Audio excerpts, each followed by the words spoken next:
தாய் தன்னுடைய பிள்ளைக்காக எதை வேண்டுமானாலும் செய்வாள் என்பதற்காக சிவாஜி கட்டிய கோபுரம் வாட்ச் டவர்.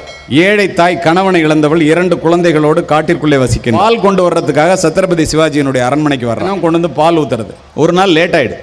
6:30 மணி ஆயிடுது. கோட்டை கதவு சாத்திய கதறுகிறாள், பதறுகிறாள். ஏன் ஆகணும், பிள்ளைங்க தனியா இருக்கு. மந்திரிட்ட போய் கேட்கிறா, அதெல்லாம் முடியாது, கழுத்து துண்டாயிடும், ராஜா சொல்லாம திறக்க முடியாது, ராத்திரி இங்க படு, காலையில போலாம். காலையிலே கோட்டை கதவுகள் திறக்கப்படுகின்றன என்ற பெண் பால் கேனோட வெளியில நிக்கிறார். காலையில பால் கொண்டு இருந்து போன கோட்டை காவலன் ஓடி போய் சொல்றான் மந்திரிட்ட. மந்திரி இப்படி வெளியில போனாங்கிறான். இது வழியா தான் போனேன்னு காமிக்கிறான். பெரிய மதில் சுவர் மேல் ஏறி, மேல் மலையிலே ஏறி, கலியிலே குதித்து, பிறகு நீந்தி சென்றேன் என் பிள்ளைகளை பார்ப்பதற்காக. எங்க செஞ்சு காமி, அப்பதான் நம்புவாங்க. அகலில குதிக்க போறதுக்கு முன்னாடி கையை காமிக்கிறான் சிவாஜி கிட்ட. நேற்று ராத்திரி நான் ஏறினதுல முழங்கால்லாம் செறஞ்சு போயிருக்கு பாரு. என் பிள்ளையை பார்க்க போற அந்த வெறியில நான் குதிச்சேன். பிள்ளைக்காக தாய் எதை வேண்டுமானாலும் செய்வாள். அவுரங்கசீப்பால் கூட ஏறி கடக்க முடியாத இந்த மதில் சுவரை நீ கடந்து விட்டாயே. உன்னுடைய பெயரிலேயே ஒரு கோட்டைக்கு கோட்டையாக ஒரு வாட்ச் டவரை கட்டுறேன்னு பேரை வச்சு கட்டிட்டான். அவள் தான் தாய்.